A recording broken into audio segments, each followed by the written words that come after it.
সমস্যা কি? ছেলে দেখলেই হলো, তখন আর কোনো জ্ঞান কাজ করে না। বাজারের যে কি অবস্থা আম্মু, পুরাই আগুন।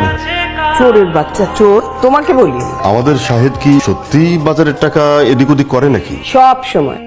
সুন্দর মানুষকে সব ড্রেসই ভালো লাগে, যে কোনো একটা ট্রাই করতে পারেন। নাম্বারটা পেতে পারি? তুমি করে বলার অনুমতি কিন্তু দেইনি। আসলে আপন মানুষ ভাবছে তো, তার নিজের অজান্তেই তুমি চলে আসছে। তা না হয় বুঝলাম, যদি না দেই কষ্ট পাবো। নাম্বার দিয়ে কি করবেন? প্রেম করতে চান? কেন আপনি বুঝেন না? আপনাকে পছন্দ না করলে কি আপনার পিছনে পিছনে ঘুরঘুর করতাম, আপনাকে ফলো করতাম, আপনি যেখানে যান সেখানে গিয়ে হাজির হতাম? তার মানে আপনি প্রেম করতে চান? তা কয়দিনের জন্য? ওঠ, ঘুম থেকে ওঠ, তুই বাজার করে নিয়ে আয়। সরো, তোমার কখন আসার কথা ছিল? তুমি কখন আসছো? আধা ঘন্টা একটা মানুষকে কি এভাবে বসায় রাখে? আমি তো অন টাইমেই চলে আসতেছিলাম, কিন্তু তখন আম্মু আমাকে বাজার করতে পাঠিয়েছে, তাই দেরি হয়ে গেছে। আমি কি ইচ্ছা করে করছি? আরে বাদ দাও না, তুমি কি মাঝে মধ্যে বাজারে যাও? আমি সবসময় বাজার করি, ইনফ্যাক্ট আমি অনেক ছোটবেলা থেকেই বাজার করি। ছোটবেলা থেকে মানে কি? তুমি কি আন্টির কোলে উঠে বাজারে যেতে নাকি? না না, এত ছোট না, আর একটু বড় থেকে, এই ধরো ক্লাস 9-10 থেকে। ও, ভালোই হলো, বিয়ের পরে বাজারে প্যারাটা অ্যাটলিস্ট আমার নিতে হবে না। আম্মুর কথাই ঠিক হবে মনে। কি কথা?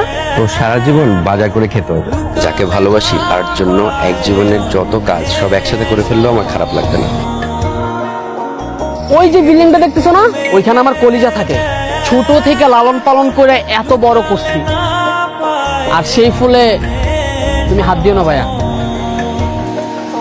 তোমার এই হাতটা আর হাত থাকবো না। দুদিন পরে তার সাথে আমার বিয়ে। তুমি তো প্রথমবার আসছো, তাই আর বেশি কিছু বললাম না, করলাম না। নেক্সট টাইম যদি তোমাকে এখানে দেখি না, পুরো এলাকা থেকে তোমাকে হারাই ফেলবো। তুমি তাড়াতাড়ি রেডি হয়ে বের হও, তোমার সাথে আমার ইম্পর্টেন্ট কথা আছে। কিরে তুই এখানে কই যাস? ক্যাম্পাসে ক্লাস আছে। তুই জানিস না দুদিন পরে তোর আর আমার বিয়ে? কিসের বিয়ে? তোকে কে বিয়ে করবে? তুই কাজিন আসিস, কাজিনের মতো থাক। সেই ছোটবেলা থেকে তোর আর আমার বিয়ে ঠিক করা আছে, আর এখন তুই আর তোর ফ্যামিলি সেটা অস্বীকার করতেছিস কেন? কিসের বিয়ে ঠিক করা? মিথ্যা কথা বলা বন্ধ কর, আর সর এখান থেকে, আমার দেরি হয়ে যাচ্ছে। শোন, কোথায় যাবি তুই? তোকে আমি এখনই দাদির কাছে নিয়ে যাবো, চল, যা বলার দাদি বলবে। দেখ, রাস্তাঘাটে মাস্তানি করবি না, তুই আমার হাত ছাড়, ভালো হবে না কিন্তু। যেতে হবে তোকে, এখনই আমার সাথে দাদির কাছে যেতে হবে। দেখ, সবসময় রাস্তাঘাটে মাস্তানি করতে আসবি না, বলতেছি হাত ছাড়। কি করবি তুই? ছাড়, হাত ছাড়। ছাড়বো না, কি করবি?